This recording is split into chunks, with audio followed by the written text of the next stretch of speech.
There are probably two questions being asked right now. The first is why I made this video. The reason is I got matched with about 20 Labyrinth players in a row and started on my Joker arc. First I tried making a Pokemon fan game, then I went to Gold in MTG Arena, and finally ended up just playing League of Legos instead. Don't worry, next up I'm making a HOTS video, and after that it's Demigod to keep everyone guessing about what I'm posting next. That's the true Sigma grind set. The second question is why play Evelynn Support. Here's why. Time to find out who you really are. Hey, you're chipping them down to regular size. Mr. Roger Stevens, the TV station manager. Another way to think of this is Eve is Brand if he had better engage and better disengage and better setup and was better at roaming and doesn't die in the first 5 seconds of every team fight and scales better and has better lane control. But you are playing a woman, so it evens out. To go into more detail about Pyke, being AP gives us broken items. Like Zhonya's is a way better version of Guardian Angel, as proven by it being built on every mid lane mage, while GA gets built once every 10 games after the ADC has 4 items. And Dark Seal is cheap Snowball. Imagine if you could buy a longsword and then it automatically turned into a dirk after a few kills. Then for another 1k, you could turn it into Ghostblade. On a support budget, this is insane and lets you spike hard mid-game. Then there's Pyke's item build, Singular. This season is a little better. The lack of mythics means you aren't buying Moby into Prowlers every single game, but you're still locked into the same lethality items, with the main difference being which one you buy first. Even GA or Hex Drinker aren't built commonly because you're missing out on a lot AD, which lowers your kill potential, which is the main reason you picked Pyke in the first place. While there are 20 different AP items that all have great stats and don't impede your damage, letting you build to counter your enemies. For instance, last season Protobelt was a great first item, but sometimes the extra CC from Everfrost was needed to shut down a Nasus or Garen who somehow got fed. This season, I still usually buy Protobelt. The build path was made slightly worse, and it's no longer mythic, but the added mobility allows you to land Q from further away to take down an enemy and secure kills you otherwise wouldn't get. Storm Surge gives you added mobility, Burst and Pen and Shadow Flame makes your ult kill anyone with less than 1/3 health. For defenses, there's the obvious Zhonya's, the best item in the game, and also Archangel's is easy to stack and gives 100 AP on its own, but Eve doesn't really have mana issues after laning phase, so you aren't a support who needs it for mana reasons, it's more the shield it provides if you suck at staying alive. Unfortunately, Riot seems to have realized support items are bonkers and target nerfed me specifically. The loss of Spell Thieves is less AP during lane, which is less kill power, and also we regen less health. So that part isn't great. Then Wardstone. Look how they mess with my boy. Which went from being a mini decap you could buy on Pyke and Eve thanks to the gold you made through snowballing into whatever this shit is. It's only good on tanks who would much rather the old Cinder Hulk over flat HP, except maybe Ornn due to his passive, but if you get 6 slotted, you've already won the game. The only mandatory item is Lich Bane since it synergizes so well with your combo. As E applies it automatically, you can get it and Electrocute to proc it simultaneously for huge instant burst, though you can get it second if you want Proto to extendo range. There's also another advantage Eve has. Pyke is very telegraphed between his hook needing to wind up, his W creating sharks and sound cues while stealth.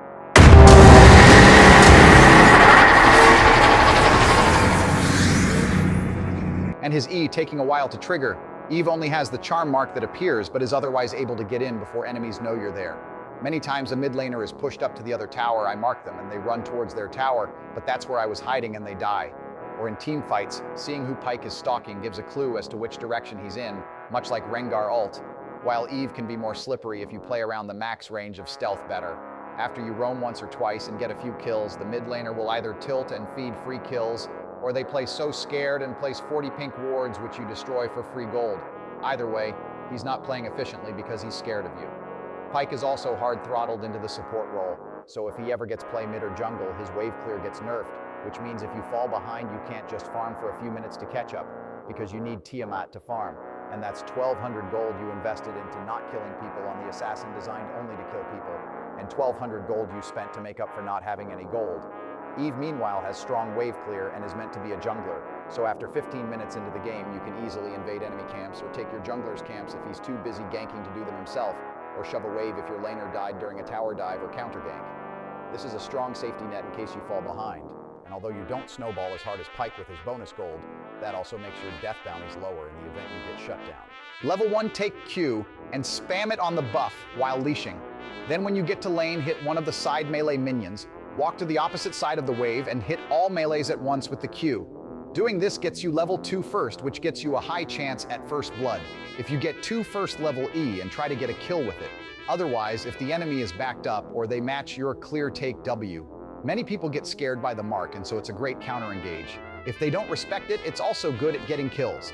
Some players will underestimate your damage and play too aggressively at 60-70% health, so being patient and using your passive can get you kills in the long run, especially as most people forget that Eve has a passive before level 6 and will happily chase you into a bush, only to see you regen half your health. If they aren't scared, then you can use the mark plus Q to chunk them heavily and make them scared. Don't be afraid to take some poke. Your passive keeps you at around 70% HP, so slowly whittling down the enemy is very useful, especially if they're not putting damage into the ADC. Also, never underestimate your early burst. If against a blitz or thresh, you can get hooked. Start pumping damage into the enemy ADC and take out 3-4 of their health before you die, letting your ADC get a kill while the hook is on cooldown, and then get free CS for the next 30 seconds. It's always worth to trade your life for a kill on the ADC, unless you have a highly stacked Dark Seal or they're currently Air 2-4 and it would get them back in the game. For skill order, Q max is always first. The damage it provides is really high since it triggers 3 times per cast. Next, W max increases the range and doubles the charm duration, as well as going from 35% resistance shred to 45%. So if you have a magic mid laner or jungler, then giving them setup and more damage can be useful. The best part of E is the Sheen proc anyways, although it does scale pretty effectively, so maxing it second is best if you're the main magic damage. For runes, Electrocute is always the pick.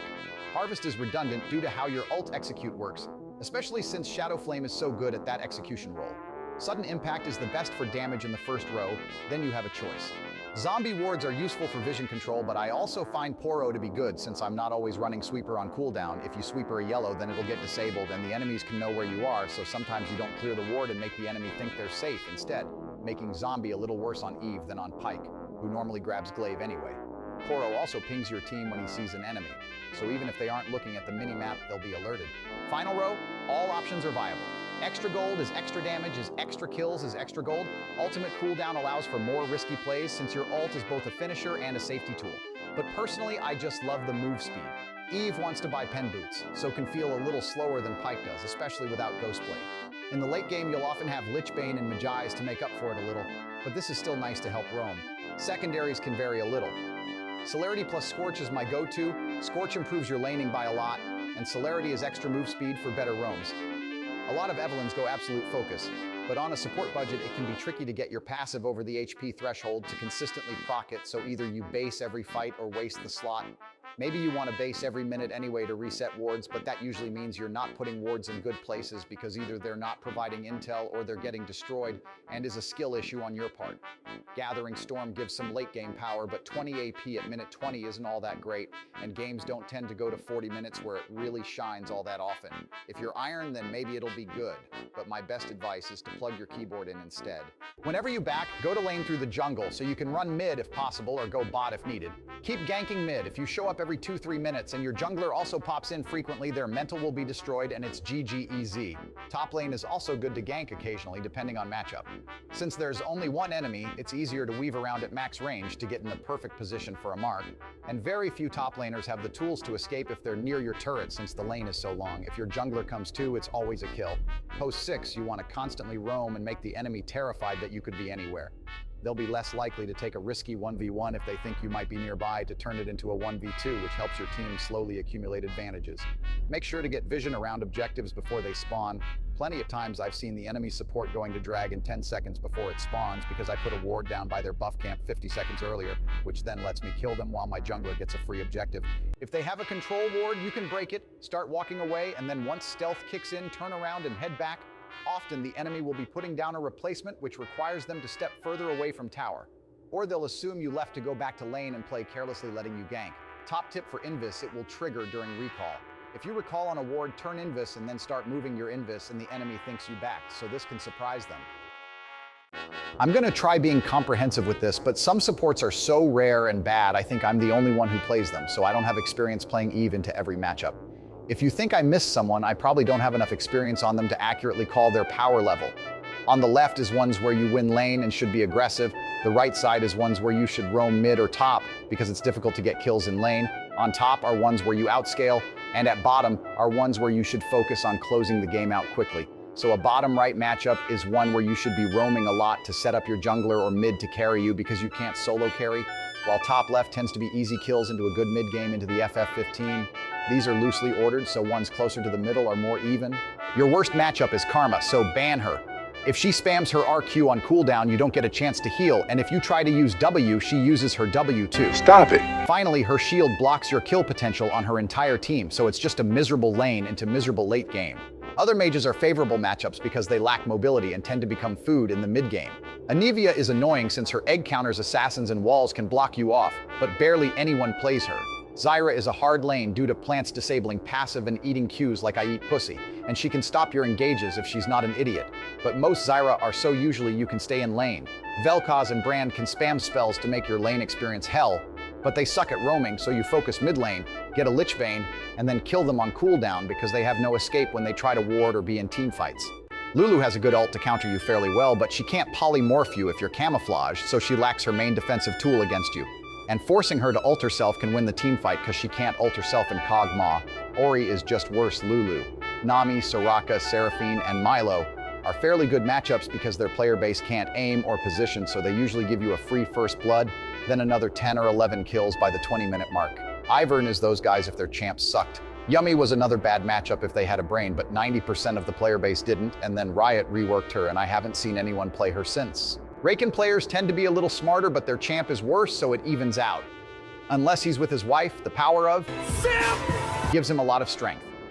Zillion is the actual threat since he's secretly cracked and anyone who mains him knows it. I say you win lane because he can't fight you. But most Zillions know this and throw bombs from max range like they're Steph Curry, then late game move at Mach 9 as they ult the millisecond after you do. Janna is like Karma, but only half as canorous to fight, and most Janna players lack object permanence, so they also tend to be free kills. LeBlanc and Kled have the tether, and also scale better than you, but I've never seen anyone else Sigma enough to run them, probably because they suck into most traditional supports. Finally, Sona and Senna are two strong scaling characters, and their lane phase tends to be fairly safe if they play at range, although if they let you get close, they just die. Against them, I just hard focus mid and top or roam around with the jungler looking for 3v1s, then burst them down in team fights. Ashe and MF are slightly stronger in lane, but way worse late and tend to be really bad picks. Unless the jungler is a Zac or CJ, the enemy lacks a good front line, and so you easily rip through their team. Morgana, Renata, and Nico are annoying, but late game you tend to deal a lot of damage in team fights that they can't match as long as you beware their ults. Swain can be super annoying if he's a 5000 IQ GigaChad who uses W to constantly catch your roams, and his QDPS is similar to yours, but early he struggles in close ranges where you thrive, and his health is really low without soul fragments. Veigar is either food or annoying, depending on if he's using the cage effectively to zone you out during fights or if he's using Aftershock. Teemo is just bad, no way to stop you from killing his team, and his shrooms do nothing to someone with a free Warmogs. Bard is able to match your roams very effectively, but his shrines aren't enough healing if you are aggressive in lane and focus the ADC, and his main trick of roaming won't help if you're always shadowing him. Speaking of, Twitch support is super easy since he's low mobility and lack burst damage until 2+ items, relying entirely on surprise to get kills. But you can burst him easily and should know good control ward locations from when they've been used on you. Thresh and Blitz are manageable as long as you don't let them. Yeah. I got numbers on the... Yo, did he just walk up slowly and down smash? And use Charm more defensively than in other matchups. Amumu has such shit range you don't even need to care about that.